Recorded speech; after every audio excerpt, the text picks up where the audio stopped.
नमस्कार, मैं डॉक्टर शीतल दयाल। आज हम बात करेंगे कि प्री एक्लैम्सिया टू पेशेंट्स को हम इन्वेस्टिगेट कैसे करते हैं।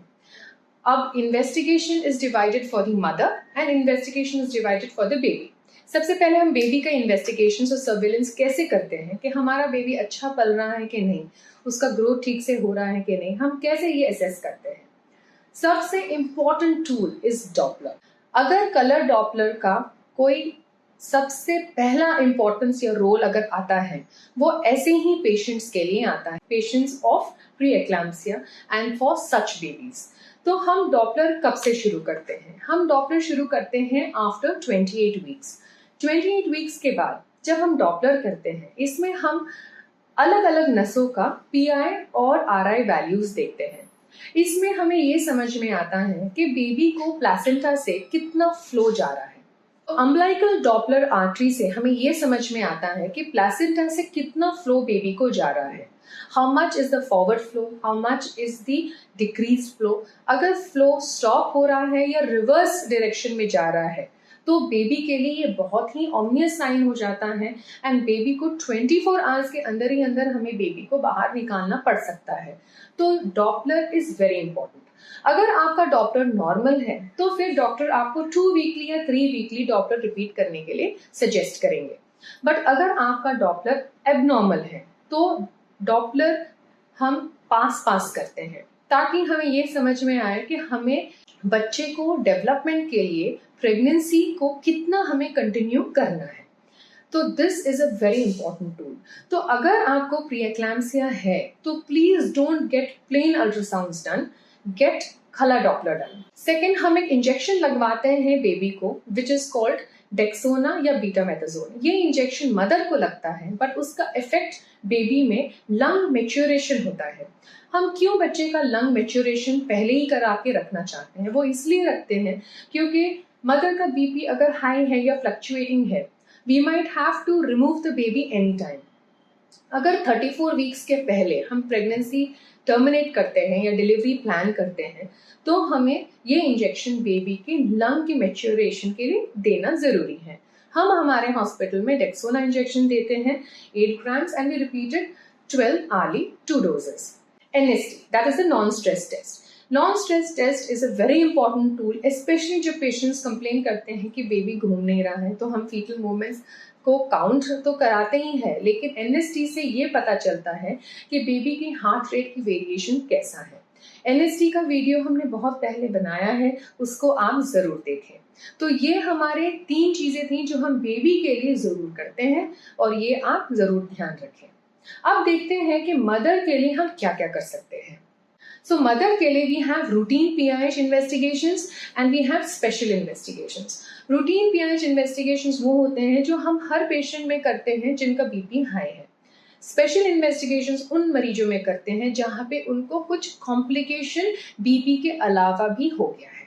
सो देखते हैं रूटीन पीआईएच क्या होते हैं और हम ये क्यों करते हैं। सबसे पहले टेस्ट फॉर प्रोटीनूरिया। ये प्रोटीनूरिया का मतलब ये है कि अगर माँ अपने यूरिन में प्रोटीन लॉस हो रहा है तो इसको हम कैलकुलेटिव तरीके से कैलकुलेट करते हैं कि कितना लॉस हो रहा है in 24 hours. If there is a loss more than 5 grams in 24 hours, ये एक इनडायरेक्ट संकेत होता है कि नियोनेटल आउटकम पुअर हो सकता है एंड मरीज को अर्ली डिलीवरी भी करवानी पड़ सकती है। Haemoglobin, platelet, complete blood picture is very important. Platelet इसलिए इंपॉर्टेंट है क्योंकि there is something called as a HELLP syndrome, जहां पे प्लेटलेट लेवल कम होने लगता है। Liver function test to assess the function of the liver, renal function test to assess the function of the kidney. Serum uric acid एक special indicator है जो हम ये टेस्ट हर मरीज में करते हैं और ये इसलिए करते हैं क्योंकि अगर सीरम यूरिक एसिड एलिवेटेड है, ये एक इनडायरेक्ट इंडिकेटर है कि प्रेगनेंसी का प्रोग्नोसिस अच्छा नहीं होने वाला है एंड बेबी के भी नियोनेटल आउटकम्स पुअर होने वाले हैं। अब देखते हैं कि स्पेशल इन्वेस्टिगेशंस क्या है। One is the cerebral imaging, second is the liver imaging. Cerebral imaging उन मरीजों में करते हैं जिनको एक्लैम्सिया हुआ है या कोई और न्यूरोलॉजिकल डेफिसिट हुआ है और अगर पेशेंट अनकॉन्शियस है। Second is the liver imaging. Liver imaging इसलिए करते हैं कि सिवियर PIH केसेस में लिवर एंजाइम्स इतने डिरेंज्ड होते हैं कि sometimes there is a confusion between diagnosis of eclampsia और diagnosis of acute fatty liver of pregnancy. इसलिए ये कंफ्यूजन दूर करने के लिए लिवर इमेजिंग किया जाता है। अब याद हमें ये रखना है कि बहुत सारी क्लिनिकल फीचर्स एंड साइंस है, बहुत सारी इन्वेस्टिगेशंस है और मेडिसिन सेम है, डॉक्टर भी सेम इलाज करता है, बट ये आपको जानना जरूरी है कि सारे मेजर कॉम्प्लिकेशंस या सारे माइनर कॉम्प्लिकेशंस सारे मरीजों में नहीं होते हैं। BP is a stressful condition for the pregnancy, for the mother and for the baby. उस स्ट्रेस को आपका बॉडी कैसे डील करता है वो आपके बॉडी पे निर्भर है, because the medicine are the same, the investigations are the same, the treatment is the same. But कुछ लोगों में मेजर कॉम्प्लिकेशंस होते हैं like eclampsia, blindness and liver injury. कुछ मरीजों में सिर्फ हाई BP रहता है और वो डिलीवर भी आराम से करके फिर घर चले जाते हैं। तो ये एक स्पेक्ट्रम है।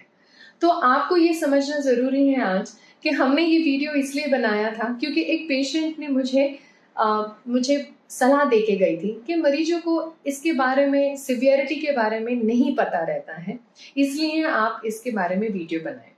लेकिन मैं ये बताना चाहती हूँ कि complications are very very less if you show properly. अगर आपके ANC विजिट्स आप मिस नहीं करते हैं, अगर आप अपना खुद का BP मॉनिटरिंग घर पे करते हैं, अगर आप अपने मेडिसिन टाइम से लेंगे, तो कॉम्प्लिकेशंस, स्पेशली ये मेजर कॉम्प्लिकेशंस नहीं होते हैं। So at the end of all of it we have come to the investigative part and now the next video में हम ये डिस्कस करेंगे कि इसके सिंपल ट्रीटमेंट प्रोटोकॉल्स हम क्या क्या फॉलो करते हैं, क्यों हम सिजेरियन सेक्शन एडवाइस करते हैं, क्यों वेजाइनल डिलीवरी हम कुछ पेशेंट्स में चूज करते हैं। तो ये सब हम डिस्कस करेंगे in the next video. Thank you very much.